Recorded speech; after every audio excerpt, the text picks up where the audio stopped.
The Great Hall of Harmony Prime was filled with hundreds of alien beings from across the galaxy. They sat in floating chairs arranged in a massive circle. Light from distant stars came through the glass ceiling and made everything glow in soft blue and purple colors. This was the Galactic Council, the most powerful gathering of species in known space. In the center of the hall stood a single human man. His name was Tai-Ho, and he was the human ambassador. He wore a simple dark suit, not the fancy robes that other ambassadors preferred. His black hair was neatly combed, and his face showed no emotion as he looked at the council members above him. Tai-Ho had been standing there for 3 hours. He had presented humanity's request with careful words and solid evidence. 50 years. That was how long humans had been part of the galactic community. 50 years of hard work, of proving themselves, of asking for nothing but a chance to be equals. Today, he was asking for voting rights. The right to have a voice in decisions that affected human worlds. It was not an unreasonable request. Other species had received such rights in far less time. Hi, Chancellor Vorath of the Tyranni species raised one of his forearms to signal that he would speak. He was tall and thin, with pale blue skin and eyes that seemed to look down on everything. The Tyranni had been part of the council for 8,000 years. They had long memories and even longer pride. We have heard the human petition, Vorath said. His voice echoed through the hall. And we must with regret deny this request. Tai-Ho did not move. He had expected this, but he waited to hear the reasons. Humans are a young species, Vorath continued. You have been traveling among the stars for only 2 centuries. This is nothing. A blink of an eye. How can we trust such children with decisions that will affect billions of lives? Some council members nodded their heads or made sounds of agreement. Furthermore, Vorath said, humans are emotional creatures. You act on feelings rather than logic. You fight wars among yourselves. You are unpredictable and dangerous. Tai-Ho wanted to point out that every species in this room had fought wars, that the Tyranni themselves had destroyed an entire civilization 3,000 years ago. But he stayed silent. And let us speak honestly about your lifespan, Vorath added, with something like pity in his voice. Humans live for what? 80 years. 100, if they are lucky? How can beings who die so quickly understand the long view that governance requires? Behind Tai-Ho, his aide Yona stood with her hands clasped behind her back. She was a small woman with sharp eyes and clever hands. She had spent 20 years building and fixing the systems that kept this very station running. Her fingers tightened until her knuckles turned white. But her face remained calm. Trade Minister Elam of the Brisson species spoke next. The Brissons looked like tall insects with shiny shells. I must agree with the Chancellor. Humans have contributed much, yes, but they are not ready for true membership. Perhaps in another 100 years, they may ask again. Another 100 years? By then, everyone in this room who was human would be dead. Tai-Ho looked around the great hall. He saw faces that showed boredom. He saw faces that showed contempt. He saw a few faces that showed discomfort, perhaps even shame. But no one spoke in support of humanity. Only one person met his eyes with something like respect. Keta, the military liaison from the Mulveri species. She was a warrior, covered in thick gray fur, with scars across her face from old battles. She had fought alongside human soldiers. She knew what they were capable of, but even she did not speak. The Mulveri were a small voice on the council. It would change nothing. The decision is final, Vorath announced. Humans will remain provisional members without voting rights. This session is closed. The council members began to rise from their seats, already forgetting about the humans standing below them. To them, this was a small matter. A minor species asking for things they had not earned. Nothing important. Tai-Ho bowed slightly, showing respect even now. Then he turned and walked toward the exit. Yuna fell into step beside him. They did not speak until they reached the human section of the station. It was a small area compared to what other species had. Humans had never complained about this. They had simply worked hard and waited for the day when they would be accepted. That day would never come. Tai-Ho understood this now with perfect clarity. In his private quarters, he sat down at his desk. The room was simple and clean. A few photographs hung on the wall, showing green mountains and blue oceans from Earth. His home. A home that suddenly felt very far away. Yuna stood by the door. "What do we do now?" she asked quietly. Tejo was silent for a long moment. Then he opened a secure channel on his computer. His fingers moved slowly over the keys as he typed a message. "Proceed with protocol. Farewell." He sent the message to Earth. Within seconds, it would reach every human station, every human ship, every human worker scattered across the galaxy. Yuna watched him with understanding in her eyes. "So we're really doing this. We gave them 50 years, Tejo said. We fixed their machines. We healed their sick. We protected their borders. We grew their food. And after all of that, they still see us as children. As lesser beings." He stood up and looked out the window at the stars. "My grandmother used to say something," he continued. "She said that you cannot make someone respect you by begging. You can only show them what they lose when you leave." Across the galaxy, humans received the message. Engineers and doctors and soldiers and farmers. They read the simple words and understood what they meant. No anger. No protests. No demands. They would simply go home. And they would do it so quietly that no one would notice until it was too late. The first human to leave was a janitor named Doan. He worked on a small trading station at the edge of Brisson space. For 15 years, he had cleaned the hallways and fixed broken lights and unclogged the waste systems. Nobody important knew his name. On the day he received the message, Doan finished his shift like always. He cleaned every corner until it shined. Then he wrote a short letter to his supervisor explaining that he was returning to Earth for personal reasons. He thanked them for the job and wished them well. His supervisor, a young Brisson with bright orange shell, barely looked at the letter. Fine, fine, he said, waving one of his many arms. "We will find a replacement." Doan nodded politely and left. He did not feel angry. He just felt tired. Tired of being invisible. Tired of working so hard for people who would never see him as equal. This scene repeated itself across the galaxy. One by one, humans began to leave. On Harmony Prime, Yuna spent her final days training her replacement. His name was Telik, a Brisson engineer who had graduated top of his class. He was smart and eager to learn. But Yuna could see the confusion in his eyes as she explained the life support systems. "You make changes every day?" Telik asked. "But the protocols say nothing about daily changes." Yuna smiled gently. "The protocols are a guide. But machines are like living things. They have good days and bad days. You must feel when something is wrong before it becomes a big problem."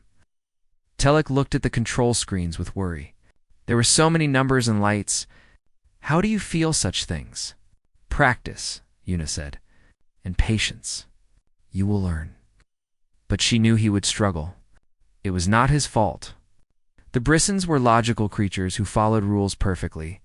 They did not understand the human way of listening to machines, of knowing through instinct that a vibration was slightly wrong or a sound was slightly off. She left her hand over documents neatly organized. Every protocol, every emergency procedure, every trick she had learned over 20 years. She hoped it would be enough. Commander Minho faced a harder farewell. He had led the human volunteer fleet for 12 years. His ships patrolled the dangerous border regions where pirates and raiders liked to hide.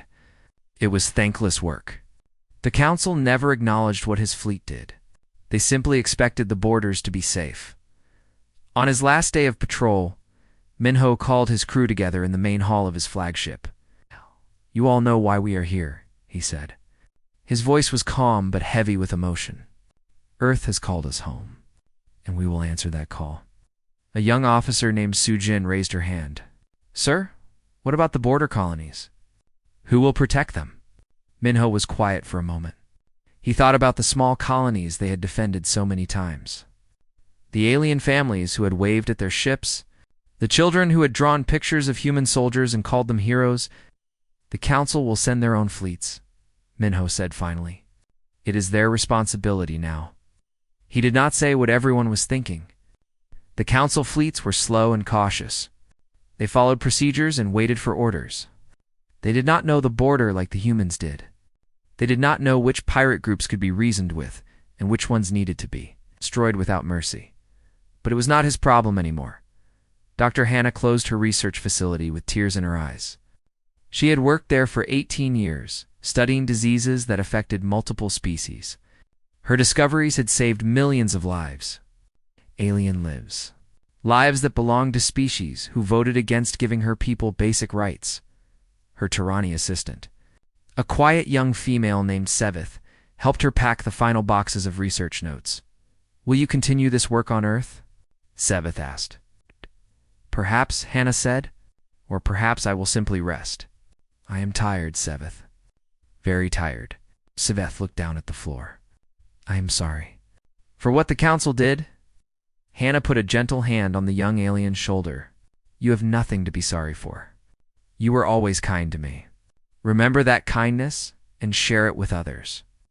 On the agricultural station Green Horizon, Farmer Geo walked through his experimental fields one last time. The plants he had grown there were special. He had spent 30 years developing new methods to make food grow faster and stronger. His techniques had spread to 12 star systems. Billions of beings ate better because of his work. Now the fields would go dark. Geo knelt down and touched the soil with his weathered hands. Earth, from Earth he had called it. He had brought soil samples from his family's farm in Korea and mixed them with alien dirt. Somehow, it worked better than anyone expected. "I will miss you," he whispered to the plants. They did not answer, but he felt like they understood. The alien workers watched him leave with confusion on their faces. They had learned to follow his instructions, but they did not understand why he did things the way he did. Why he talked to plants. Why he checked the fields at strange hours. Why he sometimes changed his plans based on the smell of the air. "It is simple," they told each other. "We have the protocols. We will be fine." Across the galaxy, humans said their goodbyes. Some were sad. Some were angry. But all of them were polite. They filed proper paperwork. They trained replacements where possible. They left their workplaces cleaner than they found them. Ambassador Taiho was the last to leave. Harmony Prime. He walked through the great station one final time. Remembering the 50 years of hope that had led to this moment, Chancellor Voreth passed him in a hallway. The tall Tyranny barely glanced at the human. "Leaving so soon, Ambassador?"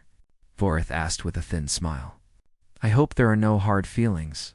Taiho bowed slightly. "No hard feelings, Chancellor. We simply have business on Earth that requires our attention."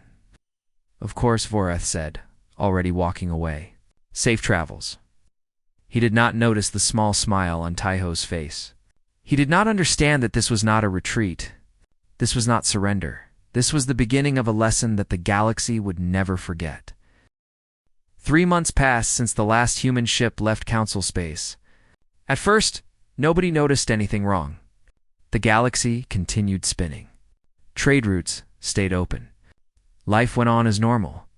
Then the problems began. It started with small things. On Harmony Prime, the air in Section 7 began to smell strange. The temperature in the lower levels dropped by 2 degrees. The lights in the eastern corridor flickered at odd times. Telek, the Brisson engineer who had replaced Yuna, worked day and night to fix these issues. He followed every protocol she had left behind. He checked every system exactly as the manuals instructed. But the problems kept getting worse. "I do not understand," he told his supervisor. "I am doing everything correctly. Why is nothing working?" His supervisor had no answer.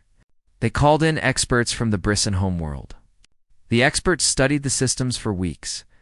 They found nothing wrong on paper. Everything should be working perfectly, but it was not. What they did not understand was that Yuna had been doing 1,000 tiny things that were never written down. She would hear a slight hum in the air, recyclers, and know that a filter needed cleaning 2 days early. She would feel a small vibration in the floor and know that a pump was working too hard. She made adjustments constantly, naturally, without even thinking about it. The Brissons could not do this. They could only follow rules, and the rules were not enough. By the 4th month, 3 sections of Harmony Prime had to be closed because the air was not safe to breathe. The council blamed old equipment. They blamed budget problems. They blamed everything except the truth.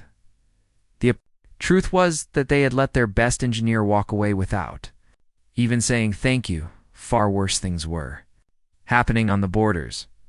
Pirate attacks increased every week. Cargo ships disappeared.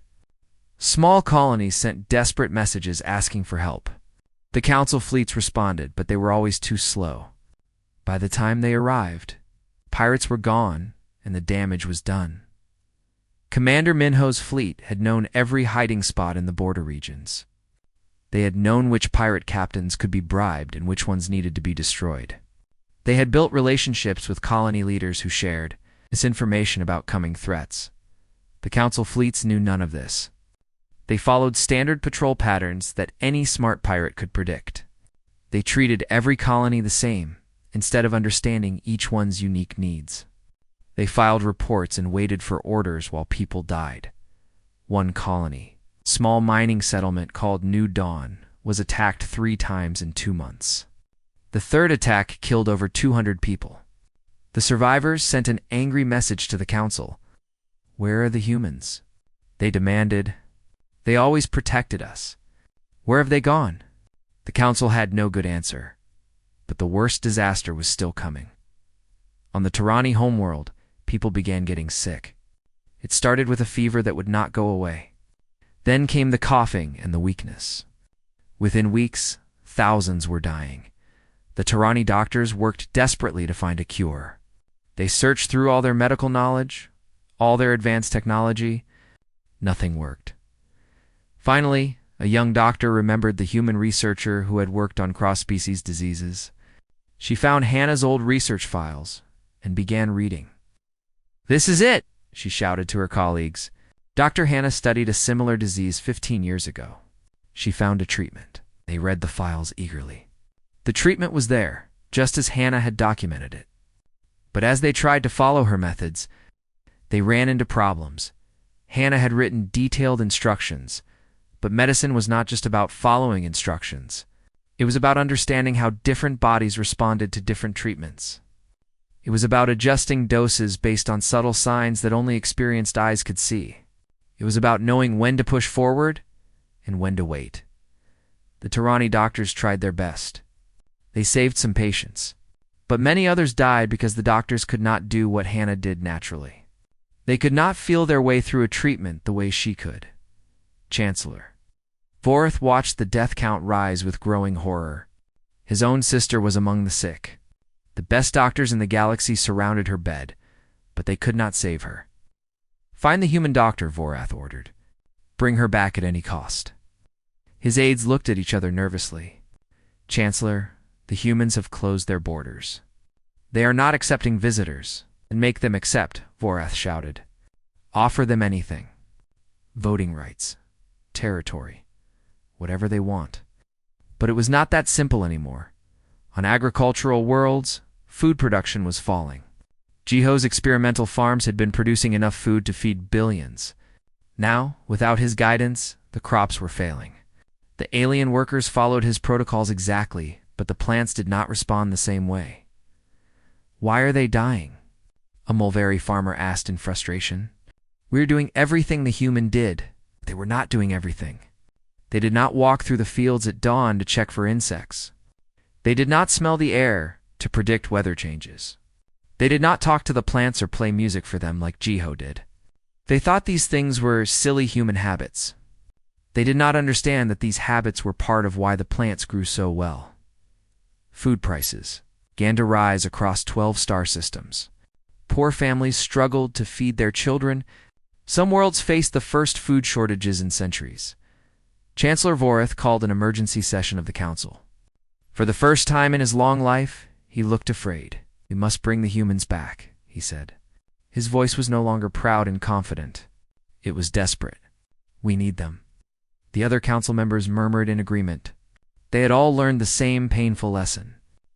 The species they had dismissed as young and emotional and short-lived had been holding the galaxy together all along. Now they had to find a way to ask those humans to come back. And they had a terrible feeling that asking would not be enough. The first delegation arrived at Earth's border 6 months after the human departure. It was led by Trade Minister Elam of the Brisson species. His ship was the finest in the Council fleet, decorated with gold and precious stones to show the importance of his mission. The humans met him at the border station with polite smiles. They offered him tea and comfortable seats. They listened carefully to everything he said. Elam spoke for 2 hours about trade agreements and economic benefits. He offered humanity access to rare minerals. He promised lower taxes on human goods. He painted a picture of wealth and prosperity if the humans would only return. When he finished, Ambassador Taiho nodded thoughtfully. "We thank you for this generous offer," Taiho said, "but we must respectfully decline."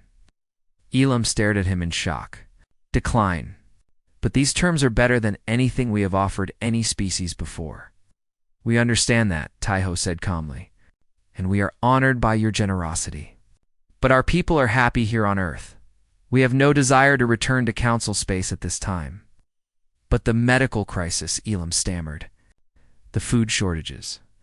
The border attacks. Surely you cannot ignore such suffering." Taiho's face remained gentle but firm. "Those are Council problems, Minister. The Council made clear that humans are not ready to be part of important decisions. It would not be proper for us to interfere in matters above our station." Elam returned to the Council with nothing. The second delegation was led by military commanders from 3 different species. They came not with offers but with warnings. They spoke of the chaos spreading across the galaxy. They hinted that if humans did not return willingly, the Council might have to take stronger measures. Commander Minho received them on a station orbiting Mars. He listened to their threats with a slight smile on his scarred face. "You are welcome to try," he said. "But I should mention that while we were patrolling your borders, we were also improving our own defenses. Earth is now the most protected planet in the known galaxy." He showed them sensor readings of the Human Defensive Network. Thousands of automated stations. Hidden weapons platforms. Early warning systems that could detect incoming ships days before they arrived. "We built all of this while working for you," Minho continued. "We are very good at building things. We are also very good at protecting what we build." The military commanders left without making any more threats. More delegations came. Scientists offering research partnerships. Religious leaders offering spiritual guidance. Celebrities offering cultural exchanges. All were received politely. All were turned away gently. Finally, Chancellor Vorath himself made the journey to Earth. He was not the same proud leader who had dismissed humanity's petition. His blue skin had grown pale. His forearms hung tired at his sides. The death of his sister had broken something inside him. Taiho met him in a simple garden outside the human capital. Flowers from 100 Earth countries grew there, filling the air with sweet smells. Birds sang in the trees. A small stream flowed over smooth stones. Vorath looked around at this peaceful place and felt a strange pain in his chest. The Terrani had great cities and magnificent technology, but they had nothing like this. "Nothing so simple and beautiful. I've come to apologize," Vorath said. The words felt strange in his mouth. He had never apologized to anyone before. Taiho gestured for him to sit on a wooden bench. He poured tea from a ceramic pot that his grandmother had made decades ago. "You honor us with your presence, Chancellor," Taiho said. "Please," Vorath said. "I am not here as Chancellor. I am here as someone who made a terrible mistake. I did not see what you truly were. I saw only what I expected to see." Taiho sipped his tea and said nothing. "Name your price." Vorath continued desperately. "Full voting rights. Seats on every council committee.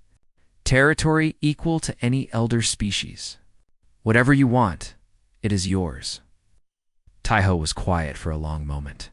He looked at the flowers, at the birds, at the clear blue sky above them. "You still do not understand," he said finally. "We did not leave because we wanted something from you. We left because we understood that you would never truly see us as equals. You might give us voting rights now out of need. But in your hearts, you would still think of us as children, as lesser beings who got lucky, Vorith opened his mouth to protest, but Taiho raised a gentle hand. We grew tired of proving ourselves to people who had already decided we had nothing to prove. We decided that we would rather be happy alone than accepted for the wrong reasons. But the galaxy is falling apart, Vorith whispered. Yes, Taiho agreed. There was sadness in his eyes, but also peace. And that is not our responsibility anymore. We did not break it. We only held it together while others took the credit. Borath stayed on Earth for 3 days. He walked through human cities and saw how they lived. He saw families eating together in small restaurants. He saw children playing in parks. He saw old people sitting in the sun telling stories to anyone who would listen. There was no great wealth here, no towering monuments to power, but there was something else. Something the Tyranny had lost long ago. There was joy. On his last day, Voreth received news that another colony had fallen to pirates, that another world was running out of food, that the plague on his homeworld was spreading to new cities. He returned to the council with empty hands and a heavy heart. For the first time in 8,000 years, the Tyranny did not know what to do next. But change was coming. Not from the council. Not from the elder species who had ruled the galaxy for so long. Change was coming from those who would watch the humans with different eyes. Those who had learned something important from this quiet, stubborn, beautiful species. Ketta of the Mulveri was already making plans. Ketta arrived on Earth through unofficial channels. She did not come as a representative of the council, or even of her own species. She came as a friend. Minho met her at a small spaceport away from the main cities. They had fought together years ago, during a border conflict that nobody remembered anymore. She had saved his life. He had saved hers. Such things created bonds that politics could not break. They walked together through a forest of tall pine trees. The air was cold and clean, so different from the recycled atmosphere of space stations. I am not here to ask you to return to the council, Ketta said. Her gray fur rippled in the wind. I know that door is closed. Minho nodded. Then why are you here? Because people are dying, she said simply. Not council leaders or politicians. Just ordinary people, families, children. They did nothing wrong except live in a galaxy that forgot how to take care of itself. Minho was silent. He remembered the alien children who used to visit his ships. Their curious eyes, their excited questions about Earth. They had not learned yet to look down on humans. They had only seen wonder. What would you have us do? He asked. I do not know, Ketta admitted, but I believe you will find a way. Humans always find a way. That is what makes you different. Minho thought about her words for many days. He discussed them with Taiho and Yuna, and Hannah and Jiho. They argued and debated, and sometimes shouted at each other. That was also a human thing. In the end, they made a decision. Earth would speak. The announcement came exactly 1 year after the humans had left. Every species in the galaxy received the message at the same moment. Humanity will return to the galactic community, the message said. But we will not return to the council. We will not ask for permission or approval from those who denied us basic respect. Instead, we offer our help directly to any world or species that asks for it. No politics. No conditions. Just neighbors helping neighbors. The council was furious. This was against all protocols. This was chaos. But the desperate worlds did not care about protocols. Within days, requests began flooding in. Yuna returned to Harmony Prime with a team of 50 human engineers. But this time, things were different. She did not simply fix the systems and leave instructions. She opened a school. I will teach you what I know, she told the eager Brisson students. Not just the protocols, the feeling, the instinct. It will take time. It will be hard. But if you truly want to learn, I will truly teach. Telek, the engineer who had struggled so much after she left, was her first student. He practiced day and night.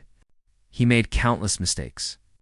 But slowly, very slowly, he began to hear what the machines were saying.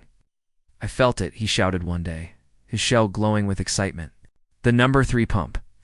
Something is wrong with it. Yuna smiled proudly. Then let us go fix it together. Anna established medical academies across 12 worlds. She trained doctors from every species, including young Tirani, who sat in humble silence as this short-lived human taught them secrets their civilization had never discovered. Medicine is not about technology, she taught them.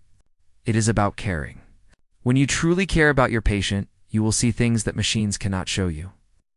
The plague on the Tirani homeworld was finally brought under control, not because the humans came and fixed everything themselves, but because they taught the Tirani doctors how to see with new eyes. Jiho traveled from planet to planet, teaching his agricultural methods. He was an old man now with white hair and deep wrinkles, but his eyes were still bright with love for growing things. Talk to your plants, he told skeptical alien farmers. I know it sounds silly, but plants can feel when someone cares for them. They grow better when they are loved. Some farmers laughed at him, but those who tried his methods were amazed by the results. Food production increased across dozens of worlds. The shortages began to ease. Minho formed a new peacekeeping coalition, not a human fleet that protected others, but a joint force where humans served alongside species who chose to stand with them. Keta was one of the first to join.